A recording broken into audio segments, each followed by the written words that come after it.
O verão ainda vai a meio e já ardeu mais do dobro da floresta do que em todo o ano passado. Quase 60 mil hectares de área queimada é o pior registro desde a tragédia dos incêndios de 2017 no centro do país. Verão escaldante é a reportagem especial desta semana.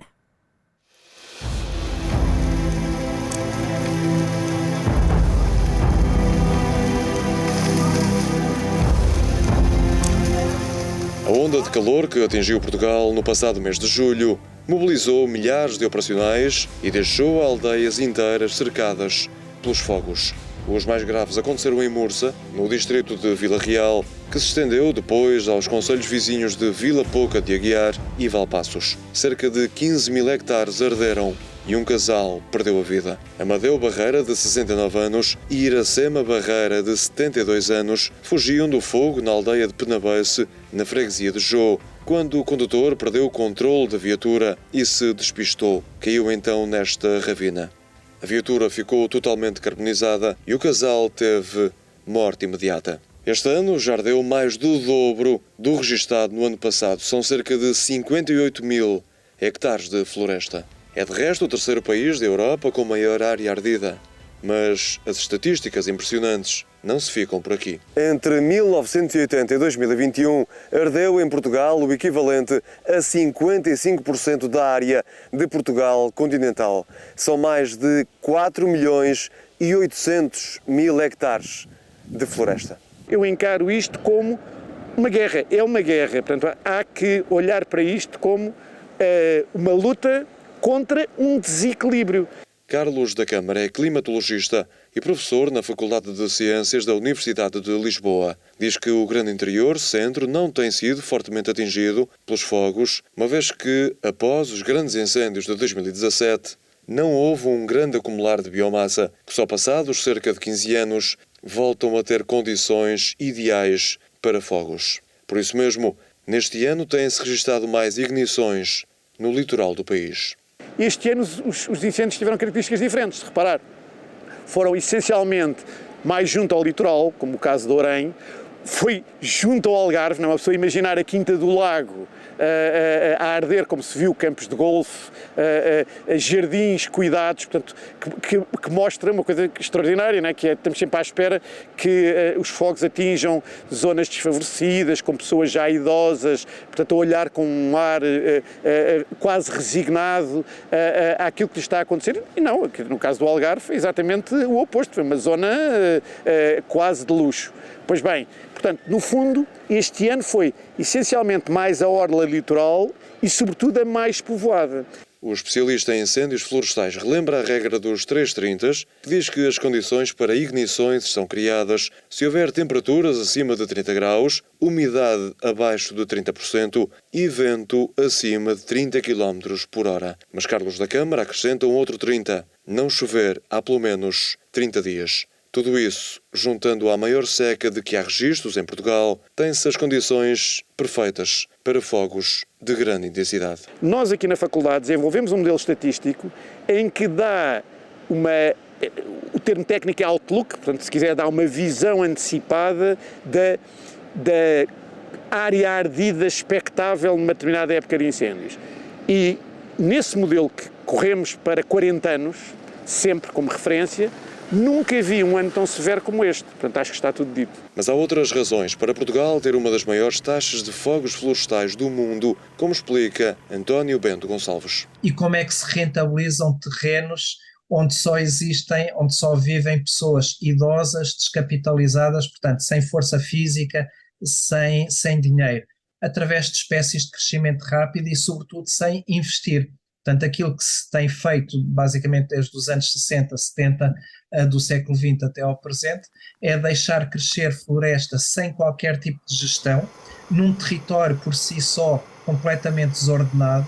Que medidas é que seriam essenciais, no seu entender, se fizesse parte deste governo, digamos assim, que decidisse implementar para ter efeitos daqui a alguns anos? Sim, se eu tivesse uma varinha mágica, uma das coisas que eu faria era tentar alterar, e é algo que é muito importante para quem trabalha em geografia como eu, alterar a paisagem e tentar adaptá-la então a esta nova a realidade climática que vive muito de uma desregulação climática, porque se perderam alguns padrões que estávamos habituados, e basta ver a situação gravíssima de 2022, é uma situação meteorológica muito diferente da de 2017, com consequências muito semelhantes, à exceção, felizmente, do número de vítimas mortais. Este professor da Universidade do Minho diz que o nosso país tem características de um piroambiente devido ao clima e à orografia. A desertificação das aldeias e a falta de guardas florestais são certamente motivos que contribuem para os incêndios rurais a que assistimos todos os anos. Basta pensar que no passado as nossas aldeias estavam bastante seguras. Porquê? Porque à volta de cada aldeia havia um cinturão agrícola, depois havia um cinturão silvopastoril e depois é que havia a floresta. Com o abandono do mundo rural, as florestas e florestas não geridas, completamente abandonadas, chegam à casa das pessoas. A falta de limpeza é outra das razões, mas o professor António Bento Gonçalves deixa uma ressalva. Todos os estudos a nível internacional apontam que a segurança máxima é atingida aos 30 metros e não aos 50. A diferença de limpar 30 metros em torno da habitação ou limpar 50, em termos de custos, aquilo que se gasta num ano podia-se gastar em 3. Portanto, veja, se estar a pedir um esforço tremendo a pessoas idosas, e volto a repetir, muitas vezes descapitalizadas, que vão gastar no ano aquilo que com a mesma segurança poderiam gastar em 3 anos. Portanto, é um absurdo em termos técnicos e em termos legislativos. Na linha da frente do combate aos incêndios são sempre os bombeiros, que muitas das vezes são surpreendidos pelas condições climatéricas. É muito angustiante para um comandante de combate que estabelece uma determinada estratégia e que investe horas de trabalho para ter um resultado, e esse resultado é ultrapassado às vezes por um golpe de vento, muitas das vezes por a necessidade de ter que desviar meios para salvar uma casa, ou porque em determinado momento os meios que foram solicitados não chegaram no momento exato. António Nunes lidera a Liga Portuguesa dos Bombeiros. Aponta soluções para que o combate aos fogos florestais seja mais eficaz. Se porventura nós tivéssemos outros meios aéreos, talvez tivéssemos um maior sucesso ou um sucesso mais imediato em algumas estratégias de combate que assim não conseguimos fazer. Por exemplo, já há países que utilizam equipamentos de combate a incêndios florestais de noite. Nós estamos limitados. A outra questão que nós levantamos é o horário de abertura e de encerramento do Centro de Meios Aéreos. Nós achamos que 8h30 da manhã é uma hora muito tardia em alguns dias da semana. Nós preferíamos que essas situações fossem diferentes. Diz ainda que deveria haver um outro tipo de coordenação no terreno. Quando nós utilizamos equipas da região de Lisboa em Mursa, nós estamos, uma equipa está a 10 horas de distância. Nós temos que ser muito mais planeadores do ponto de vista de pré-posicionamento de meios do que ter reações à mobilização de meios. O que quer dizer que nós precisamos de antecipadamente diminuir essas horas. Cerca de 6% dos incêndios são de origem natural ou meteorológica e os restantes 94% têm mão humana, sendo a esmagadora maioria por negligência. Mas apenas 1% destas atitudes negligentes provocam incêndios. Ainda assim, esta é uma percentagem significativa. Portanto, isto quer dizer que nos dias de maior perigo de incêndio, em que estavam totalmente proibidas as atividades, houve 200 a 300 ignições. Ora, 200 a 300 ignições, quer dizer 20.000 a 30.000 focos, chamas que não poderiam ter sido usadas. Isto não pode acontecer. Os especialistas sublinham a importância dos programas de proximidade criados pelo Governo para atuar na prevenção, mas, segundo eles, ainda falta algo mais. A questão das aldeias seguras, a questão do Portugal Chama e o Raposa Chama, são 3 programas que acho que deviam estar mais desenvolvidos. Muito mais desenvolvidos. Devia-se fazer mais investimento, porque esse é um investimento que nós podemos fazer no imediato.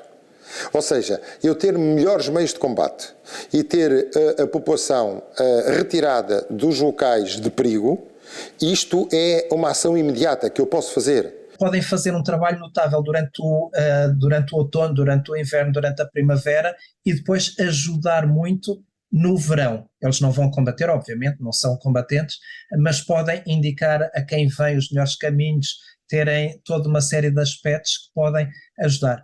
Muito pouco se tem feito neste aspecto. Nos anos seguintes à tragédia de Pedrógão Grande, houve pouca área ardida em Portugal, o que deu a ideia de que a estratégia do governo tinha resultado. Nada mais errado, segundo o docente da Universidade do Minho. Temos uma hipocrisia terrível em alguns decisores políticos, que é, todos nós sabíamos que 2018 e 2019 tiveram condições meteorológicas muito boas, que não foram muito propensas aos incêndios.